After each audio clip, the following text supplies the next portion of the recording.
After allergies and food poisoning, let's get started.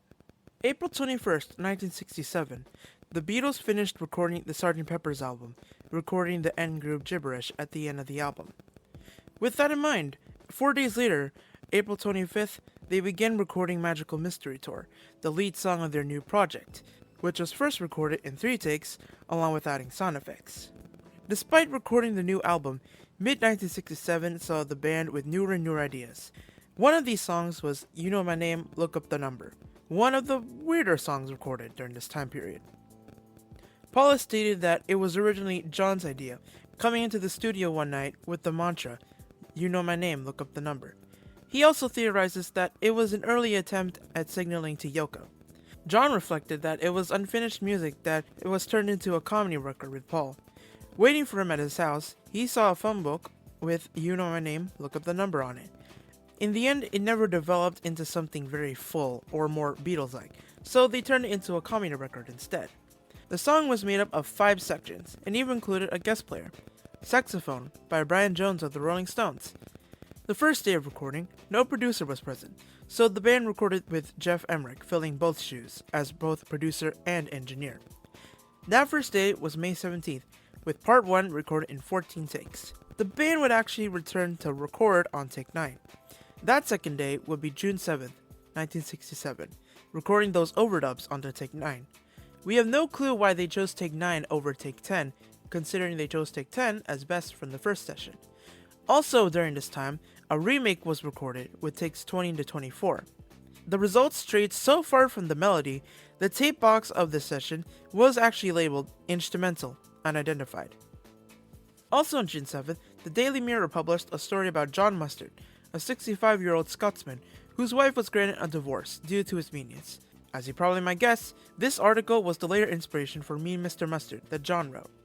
The next day of recording, June 8th, they basically wrapped up the song. Part 2 in 12 takes, Part 3 in 4 takes, and Part 4 in 6 takes. The last part, number 5, was recorded in 1 take, which was the weirdest portion of the song, containing various sound effects from various instruments via the Studio 2 trap room.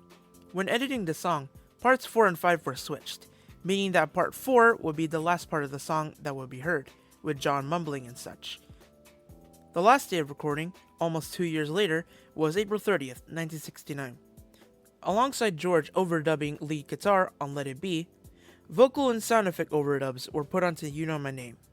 Gathered around one mic, John and Paul improvised many vocal phrases, but of course they also sang the title of the song. With ambience and applause, Mal Evans also had run a spade through gravel. When mixing the song, 3 days were dedicated for this. The first was June 9th, 1967. Assembling the 5 sections of the song, this was made into a master take, take 30, to where a rough mono mix, RM1, was made for acetate cutting purposes.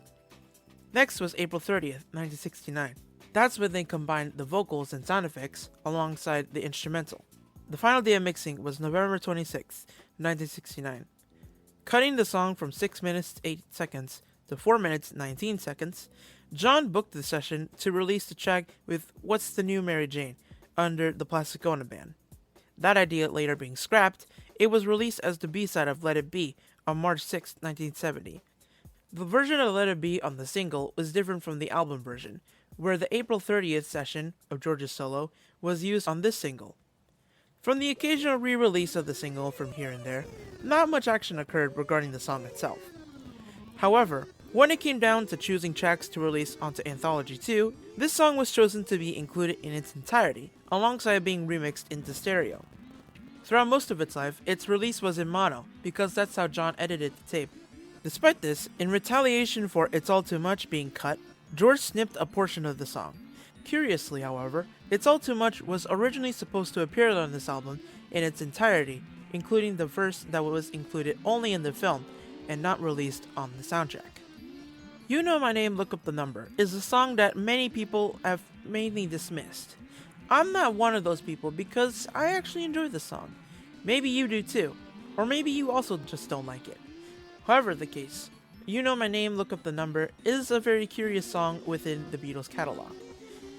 Anyways, thank you all for watching this video. I'm your host Shade, and I will see you in the next video. Till then, Peace. We've done about 9 or 10, and I think we've done about 9 or 10. And there's a couple of strange ones, a couple of happy-go-lucky northern songs, and a couple of whimsical, you know, folk medieval guitar, folk rock.